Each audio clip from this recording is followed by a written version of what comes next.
Good morning, and I'd like to kind of welcome all the panelists, all our esteemed panelists today. I think we've got an exciting an hour to cover, a lot of ground.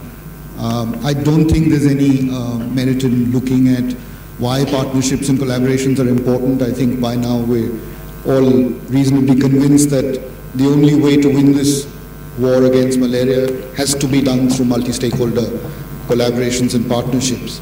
But how do you do it? That's the real challenge. It's easier said than done. But I'm sure there are examples from around the world where similar collaborations and partnerships have worked. Some have not worked. So what can we learn from those lessons, both from around the world as well as from the attempts made here in India? Let's try and also understand from the panelists what are the specific challenges they see in the Indian context that would help us get a better feel, because we can then tap into their deep experience in this space. And finally, I think let's see what are the specific things that we need to do that we can take away from this conversation when we go back and try and put this to work. Because that's the key, right? To apply these in actual practice to ensure that we get the results that we seek. So without much ado, I'd kind of jump into the first theme, which is really around the research, technology, and the science of fighting malaria. And I'd like to invite Dr. Sabesan to give us his perspective of how vector control and the science behind elimination and control of malaria has panned out. What are the things that we can learn from this whole fight around the world and in India? A few pointers would be useful if you can share your perspective, and then we can go around. Thank you very much. First, I would like to express good morning to all of you, and thank you for this opportunity, especially to the Godrej. And it's in fact, I got excited to see the chairman speaking as like a malarialist. It was really wonderful, and it's a good beginning. In fact, the PPP program, public-private partnership, the terminology is not new, but somehow we have been all along telling or talking about this thing in stages. But practically, if you see, there were different, limitations and constraints, both sides, more on the government side, I should admit. But now the opportunities are there. The government has now realized the essential, the importance of the PPP program, and it has committed. There is a site, pppindia.gov.in. I have seen about 1,330 projects in it. Hardly I have to look for any health projects in it.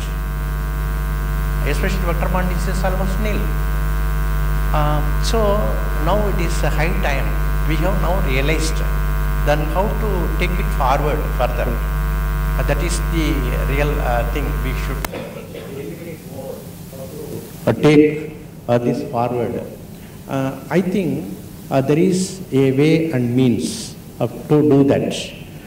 For example, if you are really convinced to take it further, I think you have to identify the partners, and you see the strength of the partners, and you make you have to first they understand the problem and the solutions, and then we have to sit and develop the plan and develop the objectives, doable objectives. Don't have to make objectives not reachable. Make it time specific. Ideally, I can say we may need to go for an MOU kind of thing, so that there will be a commitment on both sides. You see, you will have the corporate will have their own objectives. Partnership, we have to set the objectives. there should be an align between these two objectives. Then we should be able to launch without wasting much time. I think now the Government of India and the NVBDCP, the National Framework for Malaria Elimination has spelled out throughout, from the planning till the evaluation, the role of the public-private partnership. I think it's time, and it is not, we cannot make it for the entire country uniform strategy. The problem is local focal problem, so we need to address local focal as a kind of thing. I think when we have more, I mean, during the question and answer, we will be able to talk more. Sure. Thank you. Thank you. Dr. Anup, I wanted to bring you in, and I know that you've kind of done a lot of work on malaria control and elimination, but walk us through what Dr. Sabisan was talking about, which is that I think 80% of the cases come from 20% of the reasons. The 80-20 principle, I think, works. In terms of changing what has changed in the way that the government has started to look at malaria control, you've been kind of following that, obviously been closely involved in that journey. Can you share some insights? Yeah, first of all, thank you, Godrej, and really appreciable effort to bring various stakeholders together. So, much has changed in the last 1 or 2 decades. Last 1 decade, there has been substantial growth as far as malaria control activities in India is concerned. So, as we can see that there was introduction of new effective tools. As we saw in one of the presentations, there was introduction of rapid diagnostic tests for early diagnosis of malaria, because when I was a child, I know the health worker used to give us few pills of chloroquine and go away with our blood smear. Then he never came back to us, so we never knew whether we had malaria or not. But now it is very good to see health workers doing the malaria test, giving the report then and there, and also treating the patient. So this has really decreased the morbidity as well as mortality. Then the government is very much receptive to the evidences which have been generated out of research. Say, for example, the anti-malarials which are used in the program, and if it is found that they are not working well, then the government takes a note of that and a policy is changed accordingly. Same with the vector control. There is monitoring of the insecticide resistance everywhere, and so this part is one, the research. Second, of course, government is partnering with various other organizations. Dr. Shampanak from Caritas is here, and we can see the efforts of Caritas have brought down malaria. So previously we used to tag whole northeastern region as the malarias, but then now we only have 3 states which contribute to a sufficient burden of malaria. But then one challenge, we have shrunk the malaria map of India, and now it is restricted to certain states. But one thing is very, very important, and where partnerships will play an important role. Although we have very good tools, the access needs to be improved. So we will talk about that maybe. Sure, that's a point. And I'll come to Neeraj. Neeraj, PATH has done a considerable amount of work in other parts of the world in building a strategy really in ensuring that malaria elimination is effective. Any examples that you would like to kind of share that give us some pointers in terms of what has worked, particularly from complex geographies like Africa? Yeah, I wouldn't want to say that something has worked 100% because there's always parts of things that work and parts don't. We've been working on malaria for probably 2 decades now at PATH, and we're working across vaccines, where there is now a pretty promising candidate for falciparum, which is being rolled out, tested, piloted in Africa next year, hoping that this should be usable across the next 2-3 years. There is also, we were part of development of a Vivax vaccine in India, but the interest in that has sort of dwindled over the last few years. Somebody talked about the Zambia story. Now that's a very interesting one for us because we are working very closely with government in Zambia towards malaria elimination, and the target is 2021. So, which is like just around the corner. And there we worked on mass drug administration strategy, which is again an interesting one, and I'm hoping that at some point India will also look at that. The other very interesting program that we have in partnership with the private sector actually, so it's government, Path as an NGO, and private sector, which is Tableau. I don't know if all of you have heard of Tableau, but Tableau does data visualization. So that's what they do as a business. And Tableau has a foundation, and they've actually supported the visualization of the malaria map across, not only malaria, but looking at the environmental aspects, etc., and trying to, look at all of this in combination. And we call it Visualize No Malaria. And that seems to be really working in terms of decision making, targeting hotspots, and all of that. So it's a combination of multiple things. Probably India will also need something like that. But I think the challenge right now here is that it's a public health program, it's a government program. We've seen private sector do little pilots here and there. That needs to stop, we need to come together. We are seeing NGOs also, I was just talking to Shampa and I said, how many nets are we going to distribute? How are we going to come in with a combined, a comprehensive strategy which cuts across and targeted at elimination? We are sitting in 2017. Elimination target 2030, it's not very aggressive actually. And that's probably, 2030 is there because that's probably the end line in terms of the world and the SDGs. So we probably should look at that. TB target is 2025.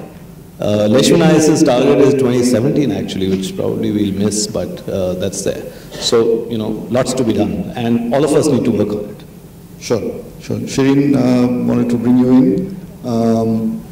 What you're doing with the India Health Fund, I think, is a fairly ambitious and bold initiative to try and bring stakeholders together and funnel resources rather than working in silos. But it's also a difficult journey aligning people and different stakeholders. Give us a sense of your journey so far and what are the insights that have come through. Sure, and I'll just take a minute to thank the Godrej family. Vivek, thank you very much for facilitating a platform which is discussing a very, very important issue, partnerships and collaborations to mitigate a disease which is a major, major threat to India. So keeping that in mind, just a context to how the India Health Fund story came about. This is 2 years ago, the Global Fund approached our chairman, Mr. Ratan Tata, saying that if diseases are to be cured in India, we need people from all walks of life, public, private, academic, to come together very, very strategically, pool their resources, not just monetary, but even knowledge, expertise, everything that comes with your associations, and figure out a way as to how it is that you can combat these diseases. And that's when the idea of the India Health Fund germinated, which was the Tata Trusts, under the leadership of Mr. Tata, will take or initiate the fund by making a commitment, and then at the same time, over a period of 3 years, invite and encourage other people, including his peers, to participate in these efforts of eradicating malaria and TB. Interestingly enough, since the inception of the idea, we've registered it as an independent fund. One of the things that came across very strongly is that while the intent is there for every single stakeholder to be part of this particular fund, what sort of derails the intent or the focus is the non-alignment in purpose. So very often you find that everybody's saying, yes, we are coming together, let's do this, we have all the right people in the room. But in the second or the third conversation, you find yourself saying, oh, but wait, I have this mandate to comply with. I have this particular, sort of compliance issue that I need to take care of. Or I have this particular internal body to convince. And before you know it, what started off as something with a lot of excitement and encouragement, very quickly then, becomes a process of, or a situation of, processes and, getting things moving. So one thing that we consciously started doing at the Tata Trust is that we may take a little more time, but what we will do in the time that we do take is ensure that the alignment of purpose is established very, very systematically and categorically with the person that we want to have as part of the India Health Fund. Because once you have alignment of purpose, and once you have a very strong sense that, okay, you are in this particular journey through and through from start to finish, then everything else becomes very achievable. As opposed to, first saying, yes, let's do it, and then trying to figure out whether this aligns with your larger objectives, larger purpose. So that was a fantastic learning for us. And second, I would like to say is, given the considerable amount of work that is being undertaken in this space, very often we came across situations where the patient or the survivor is saying that, where am I part of the story? How come nobody keeps me in these working group discussions? How come nobody involves me in terms of my experience, where I could help you realize that these were the particular gaps that I failed in my life cycle of coping with this particular disease. So one thing that we've very, very consciously tried to keep at the heart of the India Health Fund is the patient and the survivor. And then everybody else sort of works, bases their expertise and resources alongside with it and aims to achieve, which in our opinion, I think is a fairly achievable task, sooner rather than later. Right, we'll explore that, and those are very interesting points, both about your decision to focus on one key stakeholder as opposed to a broad brush kind of approach, and the whole idea of aligning purpose, which is so critical as well. Vivek, I'll just kind of bring you in at this stage, and I know that you've spent a fair bit of time thinking through the embed program and the reason why it exists today, and essentially helping clarify the purpose internally. Just walk us through that process. How did you kind of begin that conversation? Why did you begin it? And begin that conversation, and where is it headed? Thank you, Indrajit, and my sincere thanks to all the panelists for, first of all, being here, but more importantly than that, for the incredible work that all of you are doing in this very important area. As we've reflected upon the journey and what it would take for us to actually tangibly achieve this goal of elimination of malaria, the fact remains that a lot of great work has been happening. We have had pioneers like Dr. Shampa, Dr. Sabisan, Dr. Anup, and a lot of organizations have been doing a lot of great work for decades now. So it's not as if the effort is not being made, and so we have to first of all acknowledge that good work has been happening for many years.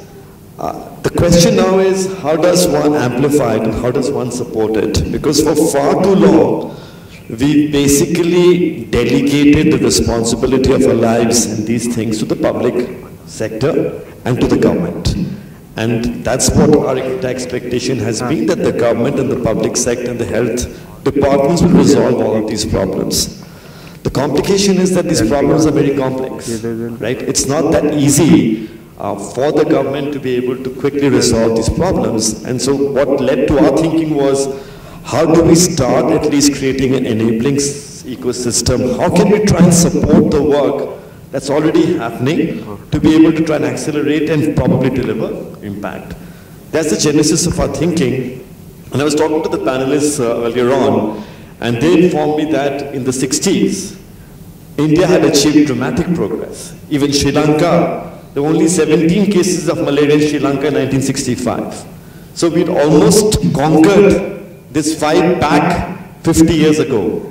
And then, governments change, political support starts waning, funding gets cut, the disease becomes less boring in some ways, you move on to the next thing. And it's a bit unfortunate that, these are curable, solvable problems in life. It's not that these are not solvable. But what you need, I think, is consistency. You need sustainability.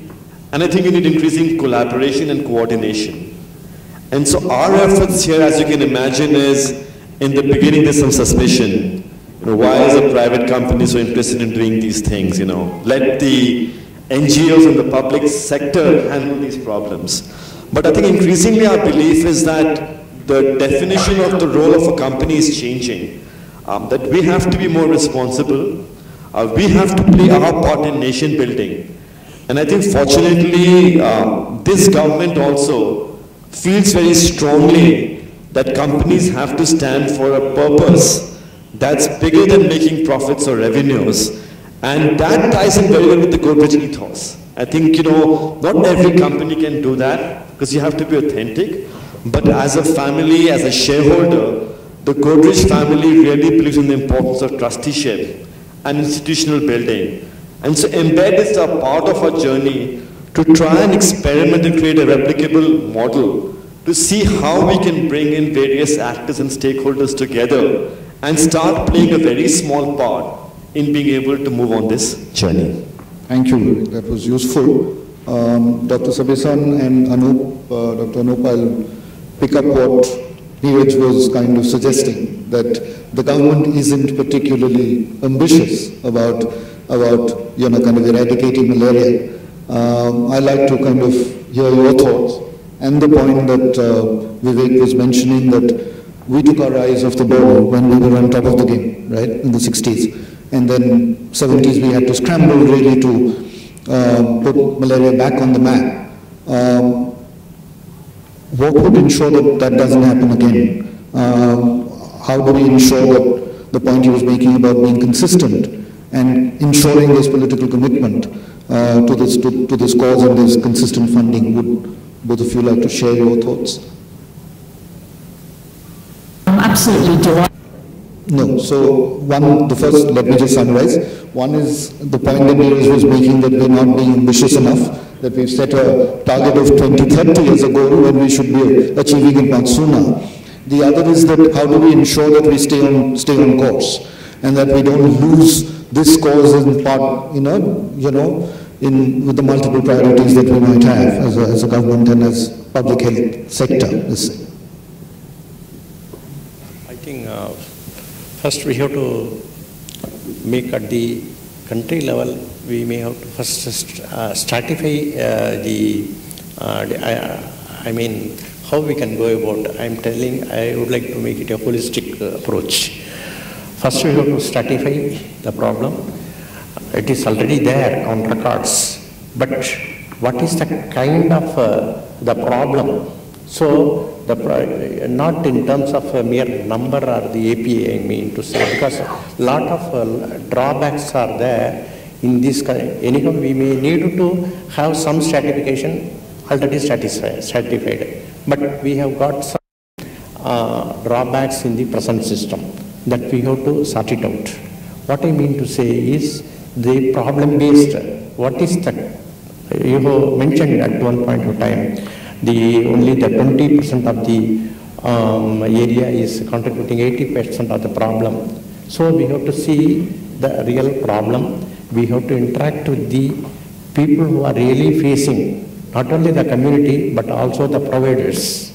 Then we have to take what sort of solutions required, because fortunately or unfortunately, I do not know, we have at the national program, we had a positive during pre-DDT era, but at that between 1955 and 60 we have missed the bus. But same thing should not happen in the future. So what we should do, we have to take stock of the things first. Then problem-based certification needs to be made, and as far as possible, we have to have the regional or based. Regional, I mean, not the region in terms of administrative region. I mean to say the geographical in terms of vector-borne disease point of view. Because the mosquito and disease has got no boundary in terms of taluk or district.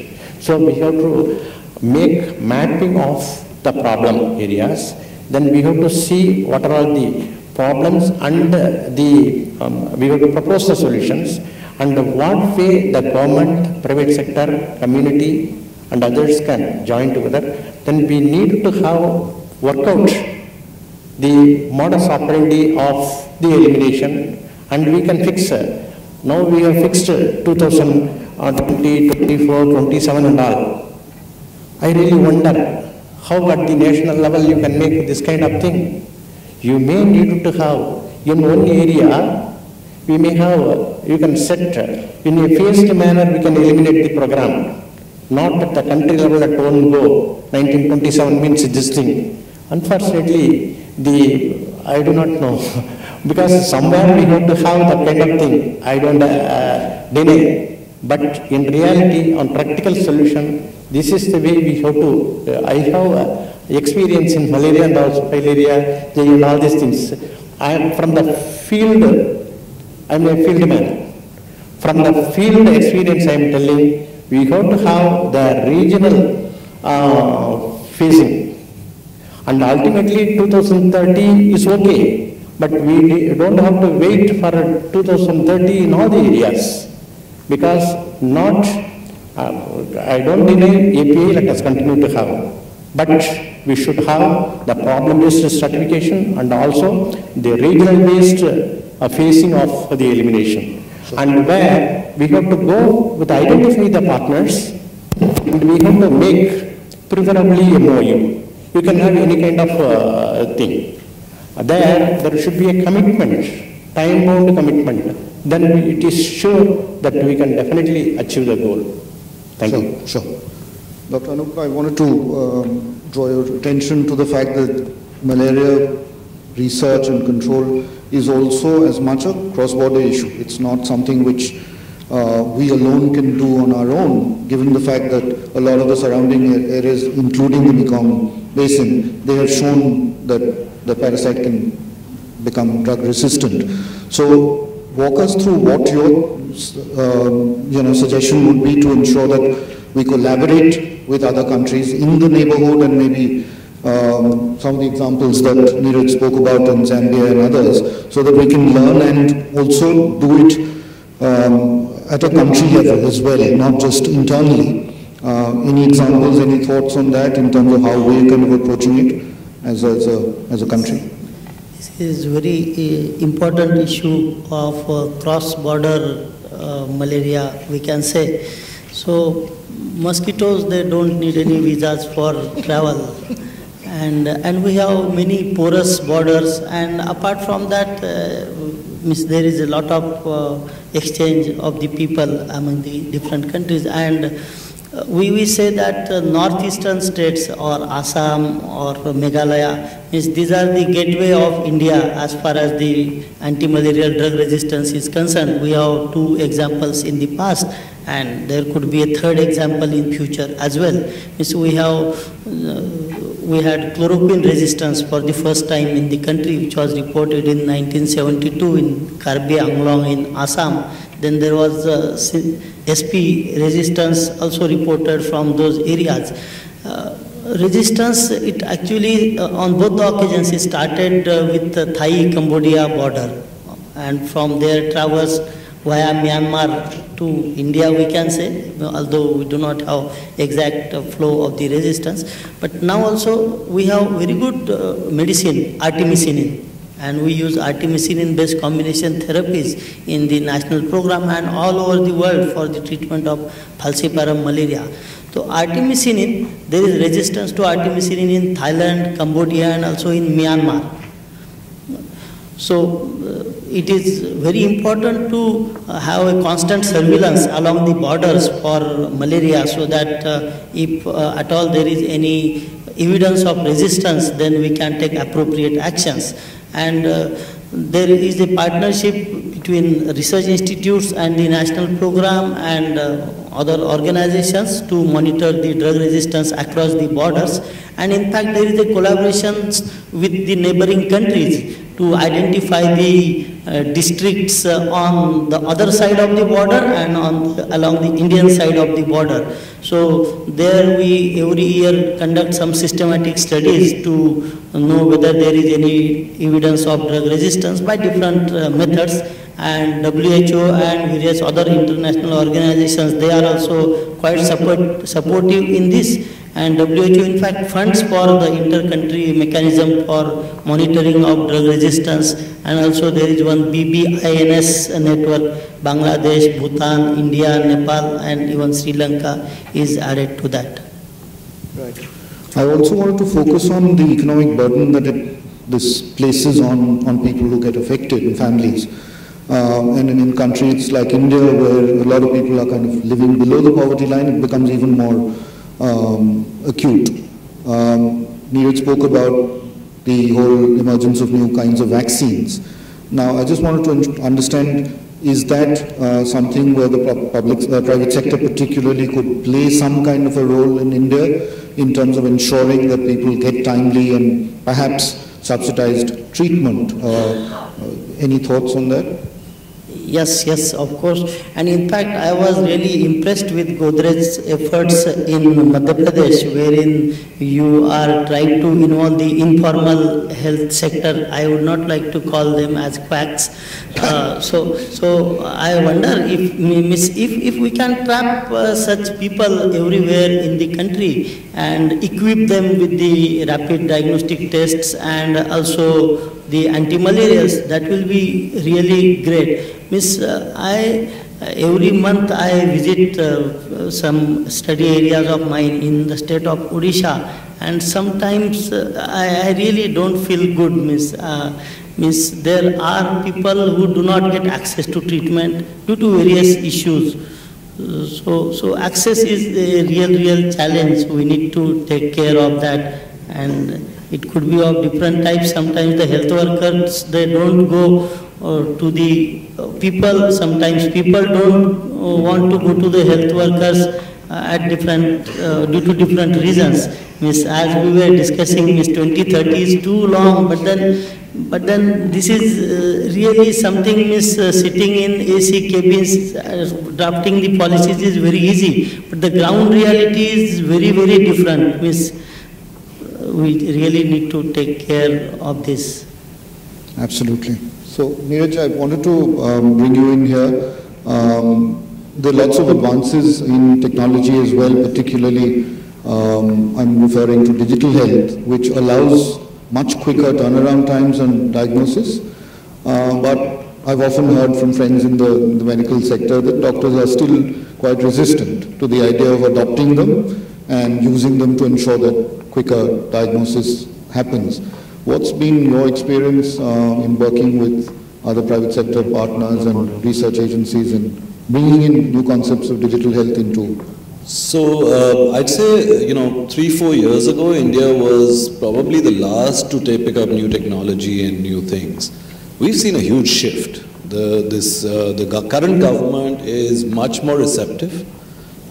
We have, if you look at our top government bodies, Department of Biotechnology, Dr. Raghavan, if you look at ICMR, Soumya Swaminathan, you look at THSTI, Gagandeep Khan, these are all scientists who are at cutting edge. And they are moving things much faster in terms of technology, innovation coming in. Digital, I think we're still a little behind. But if you talk about new rapid diagnostic tests, for example, and which is going to be critical because low-grade malaria, our current RDTs are having, that'll be a challenge to actually identify. And that's when mass drug administration is done, when you're not able to actually identify that. So I think the use of technology is really moving fast now. We in the routine immunization system, we just introduced the rotavirus vaccine the government introduced. probably one of the first countries to actually do that globally. So I think that part is moving. The digital part, not as much, and the digital part in the public health system, which is critical. You know, I mean, our public health system, there's a lot of work to be done. What's holding it back? Is it mindset or is it? Well, you know, we're a big country. It's not easy. And, you know, when I said we should bring this 2030 back, we need to be part of the solution. You know, I'm not trying to sort of challenge the government. I'm saying we need to think about it, that how are we going to actually support bringing this back? It's huge. You know, our public health system, we have 25,000 public health centers across the country. You know, and most of them don't have enough people, we don't have equipment, we don't have diagnostics. We've got an ASHA worker who we claim that the ASHA worker is going to solve all the health problems of this country. And we just keep loading her.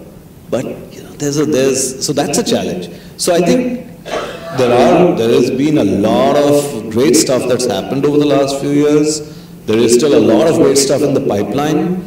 But we'll really have to push it. And, you know, even these targets, I used to be in the water sanitation program. And I was part of the guidelines of Swachh Bharat, etc. I used to work for WaterAid. And interestingly, when the Prime Minister announced and said 2019, everybody in India will have a toilet, the trajectory on that day was 2081, based on the construction of toilets. And he just went out and announced it, and we were all sort of looking at each other and saying, you know, the whole community was saying, how are we going to do this? But we're almost halfway there.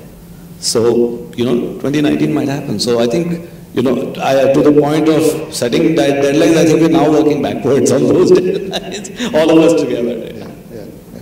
But you also said that PATH has plans to bring in the government and look at a malaria program in India shortly. Just give us. So we work very closely with the National Vector-Borne Disease Control Program. That is the part of the government that runs all the vector-borne diseases. The program that the government runs, it's you know, leishmaniasis, filariasis, dengue, chikungunya, malaria is part of that. So we work very closely with them. Both at the national level and at the UP state level, where we have a lot of work. We worked in Japanese encephalitis for many, many years as PATH. So working very closely with them, trying to see what role we could play and what role other partners could play, and really try and convene partners to come in and collaborate with the government program, because eventually this is a government program. You know, we are still at the periphery. We are just there to catalyze and support. So how do we just bring this together? I think that's going to be key. Right. And I just wanted to ensure that we keep this interactive as well. So we'd be happy to take a short break and take a few questions from the audience. If you'd like to kind of raise your hand, just identify yourself, who you are and which organization you represent, and keep your questions as succinct as possible, and tell us who should respond to your question. Thank you.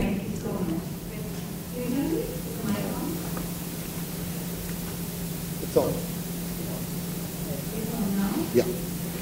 Thank you so much for a very wonderful panel discussion. Just a few questions something I think is good time to ask them. One is an analysis of the polio eradication program in India. It works. So it was very many long years, it works. Perhaps could you give insight into what elements contribute that Alameda Sheikh from Impact India Foundation. Sure. Impact India was also involved in the malaria control program way back in the late 90s and early 2000s in Mumbai. The water by social welfare trust. And for the exchange communication to students, when they were microbiology, sociology students, go into slums and highlight credit. I'd be willing to share my experience with anyone who's interested. And finally, to you, Shini, I suppose you would have approached other stakeholders, similar to Godrej, who are in the manufacture of products that will grow in while trying to create your strategy. Would you have approached that? And finally, this is my own personal stupid question. We develop drug resistance to malaria, mosquitoes develop resistance to different kinds of ways to control them. Can the human So 3 questions. One was the lessons from the polio campaign and what worked there. Would any of you would like to? Yeah. So you are very correct. We could get rid of polio, and there were a few past examples also, smallpox. But polio is definitely the recent example. Why not malaria? Actually, polio is a different type of disease. For any disease to qualify for a disease to be eradicated, there are certain conditions. And one of them is that there should be no extra human reservoir. So in polio, we do not have. Then second important thing is that there should be an effective vaccine. So for polio, we had a very good vaccine. But for malaria, even today we are struggling to have a good vaccine. There is a lot of research going on at many levels, but then we unfortunately do not have a vaccine which will have a very good efficacy. Means their efficacy is up to say 40%, 50%, and in that range. Malaria parasite is a different one. It has different stages, and even within each stage there are various variants. So this is the biggest challenge for malaria vaccine. And second thing, in polio, we have got 2 types of immunity in our body. One is cellular immunity, one is antibody-mediated immunity, which we call humoral immunity. So in malaria, it is cellular immunity, cell-mediated immunity, which comes into play. That is why it makes even more difficult to have a vaccine. These are some major reasons. Of course, there are many more reasons why it is difficult to eradicate malaria. Dr. Shireen, you wanted to. So, in terms of approaching different stakeholders, our teams carried out this massive mapping exercise for anybody or everybody who could contribute to the objectives of the India Health Fund. And while the phase 1 of setting up the entire design and framework of the fund is concerned, we've targeted those people who could come on board as far as the design and framework piece is concerned. But very shortly we will be approaching some of the manufacturing companies as well, because we want to go to them with a foolproof product in hand, so that we can have a very good engagement with whoever we bring on board going forward. What was the third? Yes. Yes. That's right. Personal immunity. Personal immunity. I think personal immunity everybody is having, but it is difficult to create. It is individual specific, because we cannot generalize. As he said, by vaccination we can artificially create, but there are some difficulties with developing vaccine, effective vaccine against malaria. I thought you have been asking about malaria, vector resistant, my student. Okay, by ourselves. You want to add anything? But then, of course, I think I got what you want to say, that how we can become resistant to malaria. Means there are certain genetic conditions who are said to not to get malaria, like say G6PD deficiency. It is said that they get less of malaria, or Duffy antigen. Then I also efforts are. Trials are going on. If we eat ivermectin, it will repel the mosquitoes. If we eat what, sir? Still in some preliminary hypothesis, you can say, but then there is no other mechanism by which we can become immune to malaria, because we can't become immune to mosquito bites. Yes, they do have immunity. Okay, thank you for that. Any other questions? Okay, there's one. Sure. Actually, this is about executive portion of some of the observations. First, I will start again thanking your knowledge to bring with us in this platform. I just have a almost more than 30-year-old photograph, which was showing late Mr. N.P. Godrej working with our chairman for malaria elimination, not exactly elimination of not the word at that time, but malaria control in Alibag area. So Godrej are associated with these kind of efforts since that time. The second is, I'm also here, I'm Dr. P.C. Bhattacharya, Executive Director of Voluntary Health Association of India, a federation of more than 40,000, you can say, workers and 4,000 plus organizations. And we are working in the field of malaria and related control activities for more than 3 decades. Now, I am also part of the team which facilitated and worked, Dr. Shampa is also there, in developing the framework.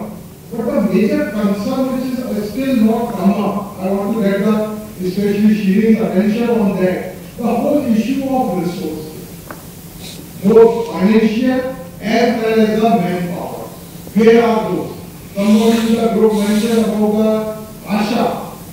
Now ASHA has become the panacea of all things, everywhere. And since we are part of the other side, that is part of the group which is called as ASHA mentoring group, when such type of demands come to the NHM, NHM puts its foot down. That a single individual, how much are we expecting out of that? That's a major concern. Second part is, if you look at the framework now, we may be saying 2030, but the way it has been designed, right now the design is having information right up to the sub-center level, where what is going to happen. So now we have to think in terms of a collaborative effort into that part. Third thing which we are somehow not able to manage, if you look at the Indian context, there are almost 100 odd districts which don't never have malaria. There are 400 districts which have already achieved the elimination target. It's only around 106 districts where we need to make all the effort. But in these districts which have already achieved the target, surveillance is the key. What are our efforts toward that? Can we think of that, or all our focus will be towards the 100 odd districts? So as a group we should come into that part. And fourth thing which again Shirin was mentioning, someone else also mentioned, where are the people in the total thing? We are not talking of the group as a whole, because BHI was consulted to the MBPDCP for 2 years under World Bank supported project. Where the whole focus was on community mobilization. But when it goes to the ground level, community is nowhere. Whether it is the district people, whether it is the sub-center people are not given the kind of attention which they deserve. Sure. Fair enough. So I think there are lots of issues that you raised. So we'll try and touch upon maybe the last one, which is important to my mind. How do you engage communities better? Shirin, I think you spoke about the fact that sometimes the patient and the survivor doesn't really get the kind of attention that we need to make these programs successful. What did you observe? I mean, what did research show? And to his point about how do you create that coalition of the willing? Because to be able to, kind of bulk up resources to really wage this fight, what are the signals that you've kind of sent, and what are the conversations that you've had with potential partners from business, particularly? I know Vivek might also have some things to add from their experience at MP. But first, Shri. Sure. So, sir, your points are very well taken, and I think some of the issues that you are trying to draw attention to, it's a conscious effort on our end as well to see to it that attention is given to them. Which is why if you see the way the India Health Fund is designed in terms of where the investments will take place, we have a very strong focus on investments in community initiatives. So if you do have organizations, or if you are capacitated to generate awareness, generate sensitization, work towards stigma, work towards, in that sense of reorienting the mindset towards what comes associated with these kind of diseases, the India Health Fund will support you. So that is something that we've very categorically carved out in the architecture of the India Health Fund. To your question about how is it that you encourage more people to collaborate, more people to pool in resources. I think one of the things that we are doing very actively is talking to every single person, however long it takes, to get them to understand that, it's not about something being in fashion or something that just resonates with what it is that you would like to do in terms of your altruistic objectives. But just as a good Samaritan, good citizen in society, if there is any way that you could put your skill set on the table, which would mean that if you are capacitated to give money, sure, give money and channelize it through one of the investment baskets that we have. If you are capacitated to undertake very good landscape analysis, sure, come on board as an advisor. If you are capacitated to work with patients, survivors as a volunteer, and help them overcome certain stigmas and cultural biases. And in our experience, Indrajit, I must mention this, that because the India Health Fund focuses on malaria and TB both, we've seen that these are diseases that are across all levels of society. It's not just segmented to a particular population. And you'll be surprised with some of the kind of things that, the patients and the survivors share with us. So if you are capacitated to help them overcome those stigma challenges or cultural biases, then you have a seat on the table as far as the India Health Fund. So what we have very consciously tried to do as far as the India Health Fund piece is concerned is make sure that the design and the framework and the implementation very much factors in all elements, which could help us successfully mitigate the fight against malaria and TB. And I think at the end of the day, when you put a patient and the survivor at the heart of the story, it completely sort of changes your focus, because you're no longer, Shireen Mystery, Tara Trust, or you're no longer, another partner, you're no longer somebody from Global Fund, you're just somebody who's in the effort to help the person who's sitting in front of you, who's gone through this entire life cycle of fighting the disease, survived, and is willing to, use their energy and strength to come up with solutions that could help others. Right.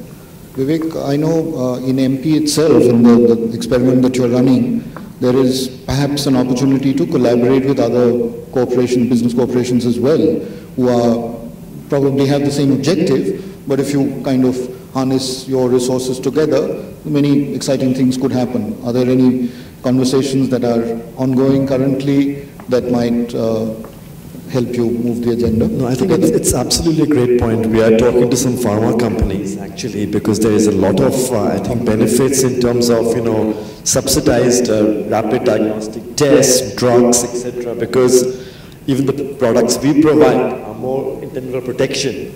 The prevention part, or diagnosis is something that we can't handle on our own, apart from obviously training the workers, and that's something we are looking towards.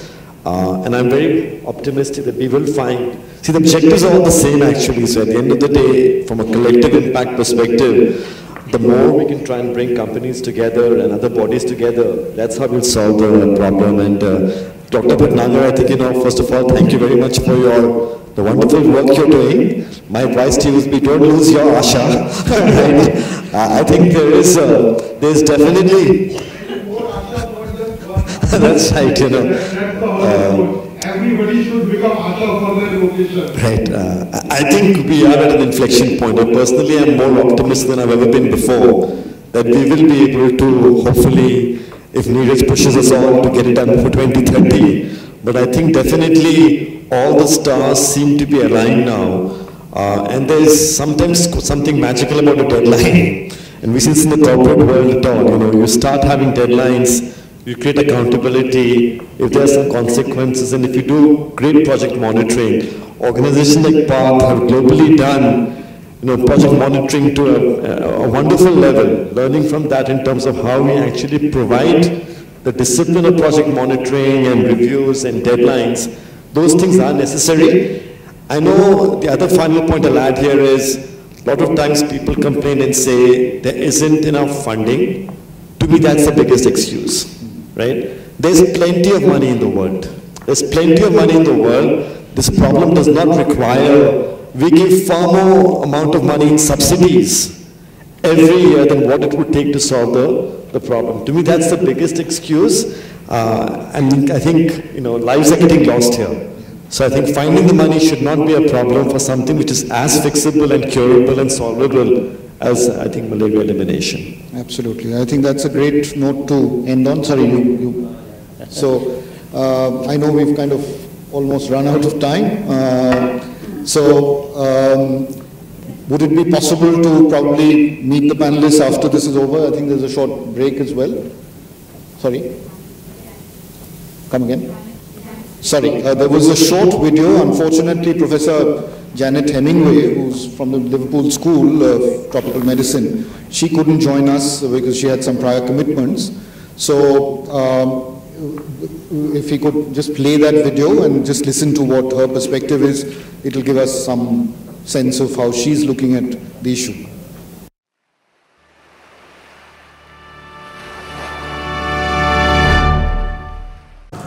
Greetings from the UK. I'm absolutely delighted that Godrej have decided to convene a panel discussion on malaria elimination in India, and very sorry that I won't be able to join you because of diary commitments here. But as many of you will know, I've had a long-standing commitment to malaria control in India and to the goals of eliminating malaria by 2030. But none of us should believe that that's going to be really easy. I know from the experiences of malaria elimination in Sri Lanka, Equatorial Guinea, where we've been working recently but haven't yet got to that goal, and Southern Africa, where South Africa has largely achieved that, but neighbouring Mozambique still has very high level transmission, that it is a long and difficult path to get to malaria elimination. It's also not going to be achieved if we just rely on the government controlling malaria and then pushing towards elimination. This has to be a partnership of multiple groups coming together. Private industry, communities, and the government sort of systems. We need to be looking at prevention and treatment and making sure that we get both of those far more streamlined than they are at the moment in the Indian context. That means also better monitoring and evaluation so that we know as we get towards our elimination goals, when outbreaks occur, that we can actually move to try and control them. So what do we need? I could spend all day with you actually talking about those, but here are just one or two ideas. Clearly better vector control. With the IVCC, I actually set up a public-private partnership to work with industry to improve vector control, and that has transformed indoor residual spraying in Africa because we now have formulations that last for a year rather than the standard formulations that used to last for 3 months or 6 months. India needs to get its formulations, if it's going to rely on RS, to a better position than it has them right now. We also need to have vector control products that communities will use rather than just relying on the government sort of systems. And that means we need to have products that we really know actually stop malaria transmission rather than just kill mosquitoes. I think there's some work to be done in that area as well. Better monitoring evaluation systems. We need to make sure that the data that comes from all parts of India is robust and leads to action, because otherwise if you eliminate malaria from one state, you will just get a reinvasion of the parasite from other states where we still have that running. And last but not least, the tricky problems between falciparum and vivax malaria. While falciparum is the more dangerous of the malarias and the bigger killer, I think vivax is going to be the harder one to remove from the human populations because obviously it will reside in the liver, and unless we can actually clear that with drugs, then we're going to have relapses and we're going to find our mosquito populations reinfested again. So lots to think about and lots to do, but a great challenge and one that I hope India is going to be able to step up to. And I do hope that we'll be continuing along that journey with you and look forward to hearing the outcomes of the panel discussions. Good luck and thank you very much. Bye now. Hopefully that's given you a good sense of all the things that face us in this fight. It has to be multi-pronged, it has to be multi-stakeholder. We now know that only too well. But as Vivek was saying, I think the stars are aligned. Government realizes the need for private participation as well. They're open to it. There's a lot of interesting work going on in discovering new vaccines and new kinds of treatment. There's a lot that we can learn from other nations as well. Janet spoke about South Africa and Sri Lanka, more closer home. We often tend to kind of look down upon other examples saying that we're unique and we're different. That's a mistake. I think there is always an opportunity to learn from other experiences, and we have to remain open, and this is a global fight. It's not something which India is doing on its own. And already, if you see the initiatives like the India Health Fund, there are opportunities for businesses to step up, for other multilateral agencies to come in and collaborate, and they're willing to, I think, support it with resources and skills. We've got to be open to forging those kind of partnerships if we have to move forward. And as we've seen through the Godrej example, there are real efforts being made on the ground to engage communities, to leverage local media, to ensure that we test out real solutions on the ground and learn from those and apply them in other districts. So the replicability and sustainability is perhaps the most important agenda in some of this. So on that note, I know there were, I'm sure, enough and more questions that probably on your mind, and hopefully when we take a break, you'll get an opportunity to engage with all the panelists. Thank you for being a patient audience, and thanks all of the panelists, Neeraj, Shireen, Vivek, Dr. Anup, and Dr. Sabir Sangh. Thank you so much.